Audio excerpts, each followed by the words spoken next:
요한계시록은 대체로 이 하나님의 심판에 대한 예고지요. 그런데 하나님께서 이 세상을 심판하시는 이유가 뭐예요? 물론 사람들이 하나님께 죄를 지었기 때문입니다만, 하나님께 세상을 심판하시는 이유는 단순히 이 죄된 세상을 때려 부수자라는 건 아닙니다. 그러면 뭘까요? 하나님께서 처음 세상을 창조하실 때 어떻게 지으셨어요? 빛으로 어둠을 제거하시고 질서로 혼돈을 제거하셨지요. 그리고 충만으로 공허를 채우셨습니다. 그런데 사람들이 범죄함으로 그 세상을 다시 어둠과 무질서 그리고 공허의 세상을 만들어 버린 거예요. 지금 우리가 보고 사는 세상이 그 세상입니다. 공의와 정의가 사라져 버렸습니다. 부조리와 불의와 악이 판을 칩니다. 하나님을 경외함이 없고 서로를 사랑함이나 존중함이 없습니다. 미움, 다툼, 시기, 경쟁만 들끓고 있습니다. 세상 항상 그랬지만 요즘에 와서는 상황이 더 심각해지고 있는 듯 싶습니다. 전쟁이 끊이지 않고 나라와 나라가 서로를 위협합니다. 경제 질서는 요동치고 사람들의 마음은 점점 거칠어지고 있습니다. 억울한 자들의 신음소리가 하늘에까지 닿아 있습니다. 여러분, 하나님께서 그걸 보자고 세상 창조하신 거 아니잖아요. 그래서 심판이 있는 거예요. 왜곡되고 변질된 세상을 끝내시고 처음에 빛과 질서와 충만의 세상으로 다시 회복하셔서 샬롬의 하나님 나라를 이루시려는 게 하나님의 심판의 목적인 것입니다. 그렇지만 지금까지 살펴보았던 이 심판의 과정을 보면 어때요? 정리된 도표로만 봐도 상당히 길고 답답하고 복잡한 부분들이 있지요. 어린 양이 그 7인으로 봉인된 두루마리를 받아 그 인을 떼심으로 하나님의 심판이 이미 시작되었지만 그 심판이 일사천리로 진행되지는 않습니다. 7째 인의 심판이 7나팔의 심판으로 전환이 되고 7째 나팔의 심판이 다시 7대접의 심판으로 전환이 되어집니다. 그 이유가 뭐예요? 하나님이 왜 심판을 이렇게 복잡하고 길게 진행하시느냐? 하나님은 사실 단숨에 모든 일을 다 끝내실 수 있는 분이시거든요. 한 번에 큰 홍수로 노아 시대 땅에 가득했던 모든 죄악을 단번에 다 심판해 버리셨잖아요. 불과 유황으로 소돔과 고모라의 모든 죄악을 단번에 끝내 버리셨습니다.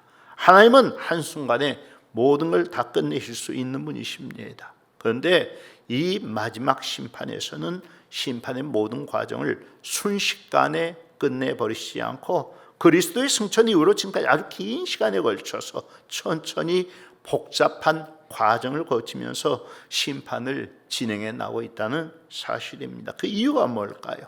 이 하나님께서 심판하시는 이 과정 자체를 좋아하셔서 그렇게 하시는 것일까요? 사람이 심판받으며 고통스러운 그 모습을 지켜보시는 게 즐거우셔서 그렇게 하세요? 그럴 리 만무하지요. 그러면 뭡니까? 지난 시간에 살펴봤던 그 말씀입니다. 요한계시록 9장 20절로 21절. 이 재앙에 죽지 않고 남은 사람들은 손으로 행한 일을 회개하지 아니하고 그 살인과 복술과 음행과 도둑질을 회개하지 아니하더라. 여러분, 이 말씀이 보여준 게 뭐예요? 하나님은 심판하시는 하나님이시면서 동시에 기다리시는 하나님이라는 사실입니다. 하나님께서 그렇게 길고 복잡하게 심판을 걸고 가시는 이유는 한 사람도 멸망하지 않고 다 구원의 일을 원하시기 때문에 그 상황을 기다리시면서 그렇게 하시는 것입니다. 그런 맥락에서 심판은 회개를 촉구하는 아주 엄중한 하나님의 경고이자 은혜의 문고리를 붙들게 하시려는 하나님의 마지막 수단인 것이지요. 오늘 우리에게 있는 징계 같은 것도 마찬가지예요.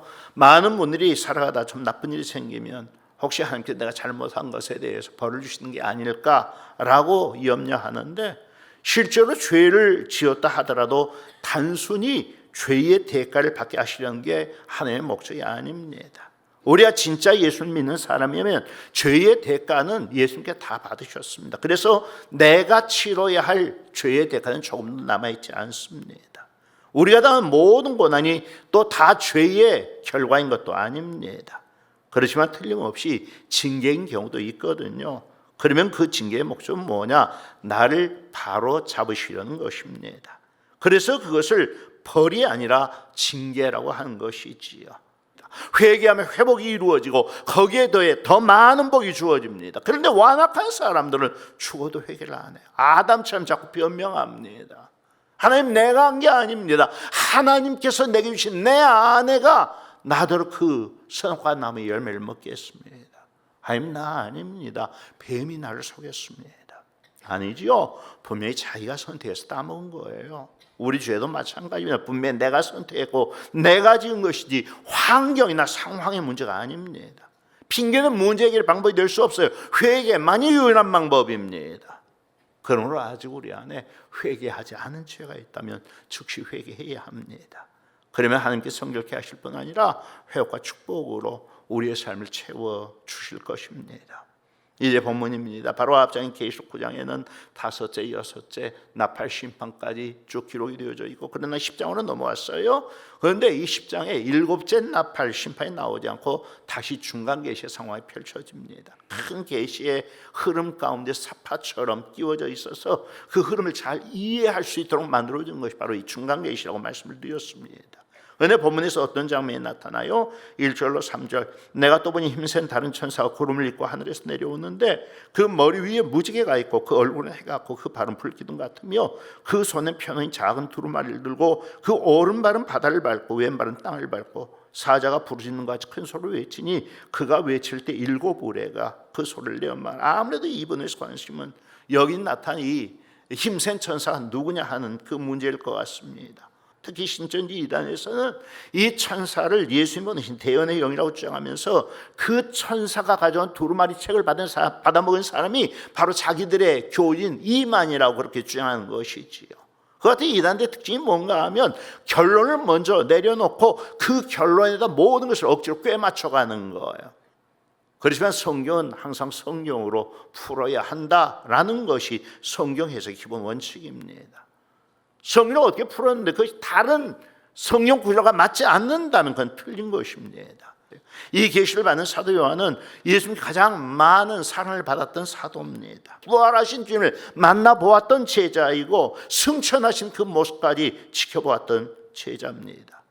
따라서 사도 요한이 이 천사를 가리켜서 예수님이 아니라 힘센 천사라고 말을 했다면 그것은 힘센 천사가 맞습니다.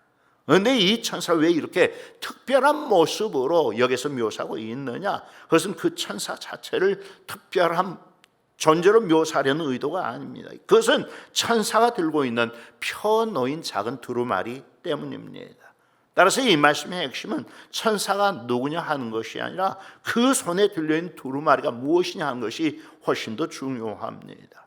여러분, 이 힘센 천사의 손에 펴놓였던 그 두루마리가 무엇을 의미합니까? 뒤에 가면 요한이 그것을 먹었더니 입에는 꿀같이 달았지만 배에서는 썼다고 그랬거든요. 그러다 사도 요한에게 말씀하기를 그것을 많은 백성과 나라 방언과 임금에게 다시 예언해야 할 거라고 말씀을 했습니다. 그렇다면 그 두루마리는 뭘까 하는 거예요. 계시록 5장에 나왔던 보좌에 앉은 사람의 오른손에 들려있던 심판의 두루마리는 7인으로 봉인이 되어 있었지요. 그런데 이 두루마리는 펴놓인 작은 두루마리라고 되어 있습니다. 펴놓였다라고 하는 것은 이미 공개되었다는 뜻이고 열려졌다는 뜻 아니겠습니까? 따라서 이것은 이전에는 비밀이었지만 지금 온 세상에 공개된 하나님의 뜻이고 하나님의 계획인 것입니다.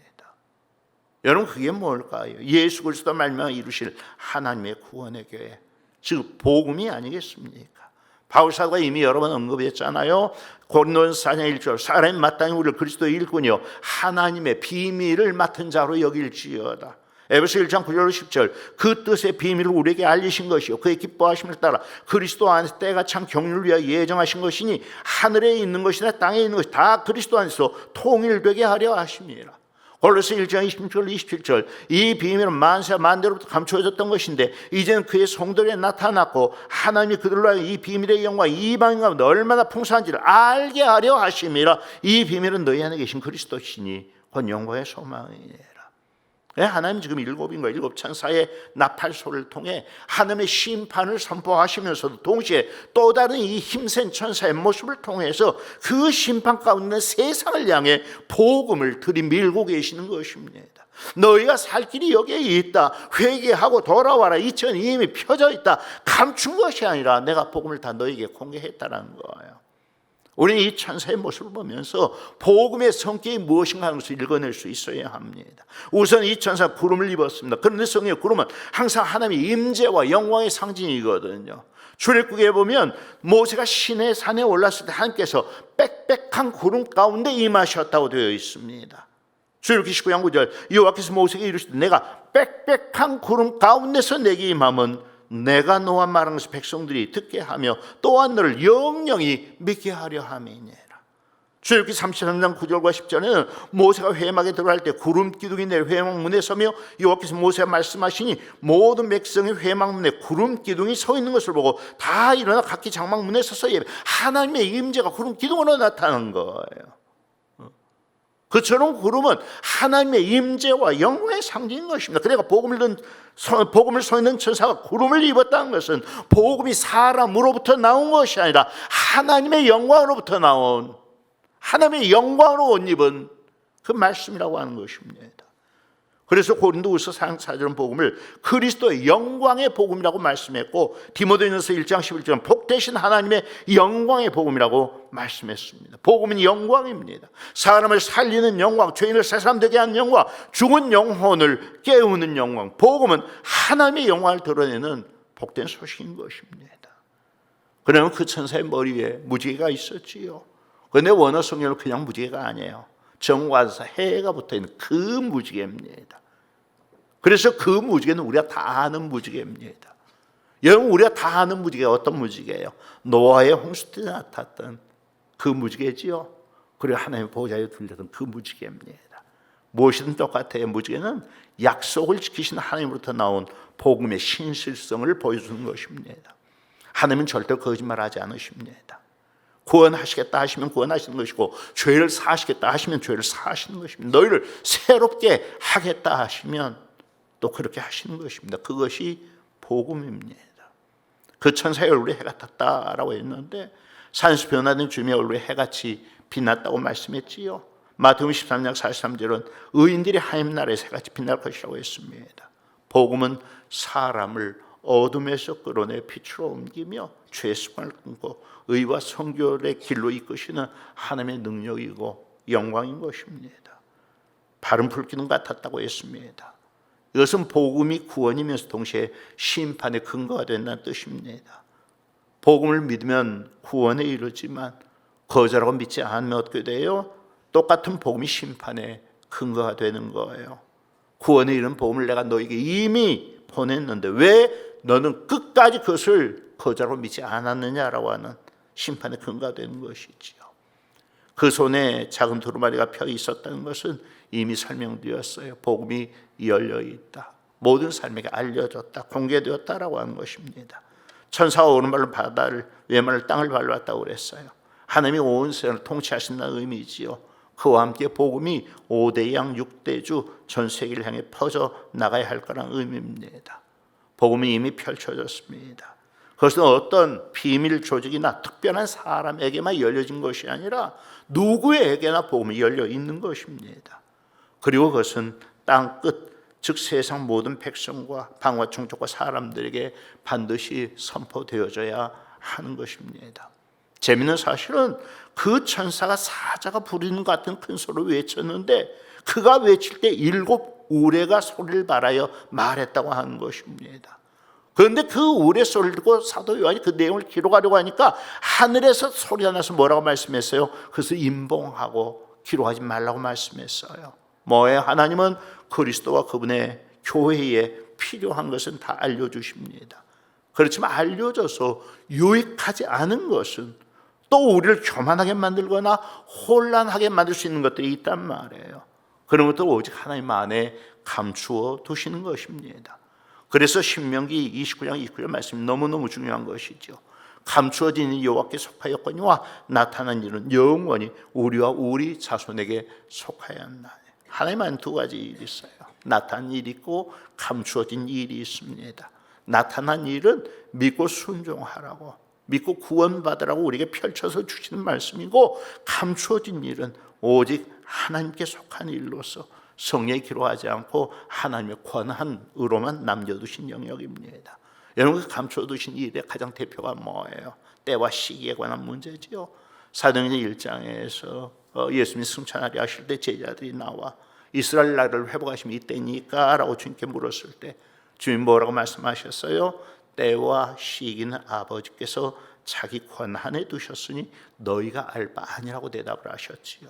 그러면서 이어하신 말씀이 뭡니까? 오직 성령이 너희에 계시면 너희가 권능을 받고 예루살렘과 온 유다 사마리아 땅까지로 내 증인이 되리라 라는 그 말씀이었지요. 그거예요. 우리가 할 일은 하나님 안에 감춰두신 그 비밀의 말씀을 끄집어내어서 그것을 풀어내는 일이 아니라, 그건 우리가 아무리 풀 수 없는 거예요. 주님께서 임하실 날짜를 정확히 한번 풀어보겠다, 아무리 성령 연구해도 안 나옵니다. 그건 헛수고일 뿐만 아니라 우리가 절대로 하지 말아야 할 일입니다. 오늘 우리가 해야 할 일은 그 날짜를 계산내는 것이 아니라 오직 성령을 받고 권능을 받고 땅끝까지 이르러 주의 복음을 증거하는 증인의 그 일을 우리가 감당해야 하는 것입니다. 세상과 교회가 영적으로 아주 혼탁해지다 보니까 이런 자꾸 같은 패턴으로 우리한테 이 공격을 하고 있어. 이런 자꾸 하나님이 감춰두신 것을 끄집어내서 그래서 거짓으로 포장해가지고 가짜를 만들어가지고 우리를 속이려고 하는, 그걸 팔아먹으려고 하는 게 이 이단들이 하는 짓이거든요. 우리에게만 비밀이 알려졌다, 그러면 우리에게로 와야 구원을 받는다라고 주장을 합니다. 하지만 펼쳐진 복음은 누구에게나 공개된 거예요. 감춰진 비밀은 그 누구에게도 공개되지 않은 것입니다. 그러니까 이 감춰져 있는 것 가지고 우리가 굳이 알려 할 필요가 없다는 것입니다. 이미 공개된 복음만 알고 믿으면 되는 것입니다. 5절로 7절 말씀, 내가 본 바 바다와 땅을 밟고 서 있는 천사가 하늘 향해 오른손을 들고 새 서토로 싸 계시니 곧 하늘과 그 가운데 있는 물건이며 땅과 그 가운데 있는 물건이며 바다와 그 가운데 있는 물건을 창조하신 이를 가리켜 맹세하여 이르되 지체하지 아니하리니 일곱째 천사 소리는 날 그의 나팔을 불려고 할 때 하나님이 그의 종 선지자에게 전하신 본과 같이 하나님의 그 비밀이 이루어지리라 하더라. 바다와 땅을 밟고 서 있는 천사가 하늘 향해서 오른손을 들었어요. 이건 무슨 표시인가요? 법정에서 증인들이 선서할 때 오른손을 들잖아요. 선서할 때 어떤 선서 다 오른손을 들고 선서합니다. 엄숙한 맹세 표시입니다. 그런데 이 천사는 누구를 가리켜서 맹세했어요? 세세토록 살아계시니 곧 하늘과 그 가운데 모든 물건이며 땅과 그 가운데 모든 물건이며 바다 그 가운데 있는 모든 물건을 창조하신 그분을 가리켜서 맹세했습니다. 영원히 살아계실 뿐 아니라 창조주이신 하나님을 가리켜 하나님을 증인으로 삼아 맹세했다는 뜻입니다. 그분께 모든 권한이, 시작도 그분이 하셨고 끝도 그분이 정하십니다. 그분이 하시는 일 아무도 막을 수 없고 항의할 수도 없습니다. 모든 것은 그분의 뜻과 계획대로 이루어집니다. 그 하나님을 가리켜서 천사가 오른손을 들고 맹세했는데 뭐라고 맹세해요? 지체하지 아니할 것이다, 지체하지 아니하리니라고 맹세해요. 하나님께서 정하신 때가 아직 이르지 않아 잠시 기다리고 계시는 것 뿐이지 그때가 이르면 1분 1초도 지체하지 않고. 여러분 계시록 6장에서 다섯째 인을 뗐을 때 순교자의 모습이 나타났고 그들이 하나님의 제단 앞에서 뭐라고 부르짖었어요? 거룩하고 참되신 대주제여, 땅에 거하는 자를 심판 우리 피를 갚아주지 아니하시를 어느 때까지 하시려 하나이까? 라고 부르짖었지요. 그러자 하나님 뭐라고 대답하십니까? 아직 잠시 동안 쉬되, 뭐야, 아직은 때가 아니다, 좀 더 기다려라, 모든 순교자들의 수가 차기까지 해라 라고 대답을 하셨지요. 예, 그때는 아직이었어요. 그렇지만 오늘 본문에서는 내가 지체하지 아니하리라 라고 말씀하십니다. 이제는 기다림의 시간이 다 끝나가고 있다는 거예요. 지금까지 정말 많이 그리고 오래 참으셨지만 이제는 더 이상 지체하지 않고 마지막 심판으로 나아가시겠다고 하는 선언인 것입니다. 그게 언제예요? 7째 천사가 소리내는 날 그의 나팔을 불려고 할 때입니다. 그때 하나님이 그의 종 선지자에게 전하신 본과 같이 하나님의 그 비밀이 이루어지리라 하더라. 계시록 관점의 지금의 시점은 여섯째 나팔이 이미 끝나고 마지막 일곱째 나팔만 남겨도 말 그대로 폭풍 전야와 같은 긴박한 상황입니다. 그래서 잠시 계시의 진행을 멈추고 중간 계시의 말씀을 통해서 회개의 마지막 기회를 선포하시는 것이지요. 마지막 천사가 나팔을 불 때 하나님의 비밀이 그의 종 선지자들에게 전하신 복음과 같이 이루어질 거라고 말씀하십니다. 이런 복음이 뭐예요? 하나님의 비밀이 그의 종 선지자들에게 전하신 복음과 같이 이루어질 거라고 말씀하셨을 때 그 복음이 뭡니까? 복음의 내용은 항상 동일합니다. 예수를 믿으면 멸망치 않고 영생을 얻는다는 것이 유일한 복음입니다. 그런데 그 복음의 진정한 성취가 무엇인가 하면 하나님께서 정하신 때 세상을 완전히 심판하시고 하나님의 나라를 완성하시는 그것이 복음의 완전한 성취입니다. 성령 그 일이 마지막 천사의 나팔과 함께 이루어질 것이라고 말씀하고 있습니다. 구원하는 모든 것이 마지막 나팔과 함께입니다.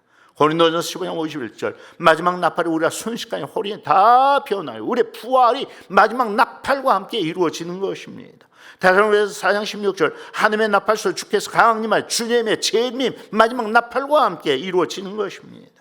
마태복음 24장 31절 큰 나팔 소리와 함께 택하신 자를 모으리라 하나님의 백성을 불러 모아 하나님 나라에 들어가게 하시는 것이 마지막 나팔과 함께 이루어지는 것입니다.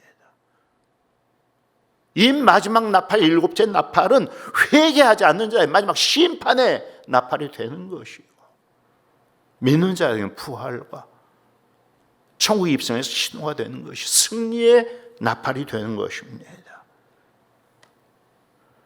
그래서 이 말씀 앞에서 우리가 스스로 던져야 하는 질문은 뭘까요? 마지막 나팔을 바라보면서 우리가 자기 자신에게 던져야 할 질문이 있습니다. 뭐예요? 너는 그날을 맞을 준비가 되어 있느냐? 너는 그날을 맞을 준비가 되어 있느냐? 여러분 그날에 대한 준비가 이미 끝나 있습니까? 지금만큼만 예배하고 지금만큼만 기도하고 지금만큼만 신앙생활을 하면 충분할 것 같습니까? 혹시 우리 안에 아직 회개하지 않은 죄는 없습니까? 바로 오늘 밤 천사의 마지막 나팔이 불려질 수도 있습니다.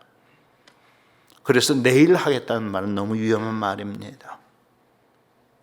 사람들은 내일이 있다는 이유로 오늘 게을리하는 경향이 있습니다.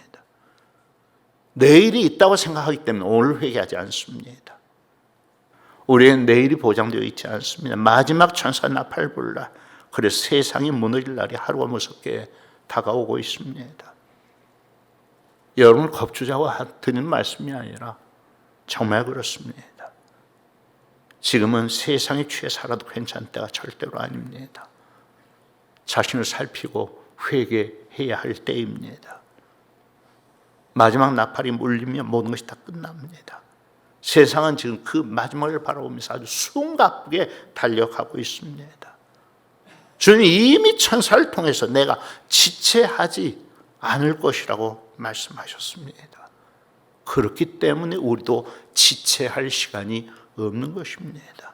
가장 먼저는 자신의 죄를 가장 적나라하게 하나님 앞에 내놓고 회개해야 합니다. 또한 받은 사명을 따라 그리스도의 복음을 땅 끝까지 전해야 합니다. 지금까지 살던 대로만 살면 되는 것이 아니라 지금까지 해오던 대로만 하면 되는 것이 아니라 모든 것을 다시 새롭게 할 수 있어야 됩니다. 그래야 마지막 나팔이 내게 두려움이 되지 않을 것입니다.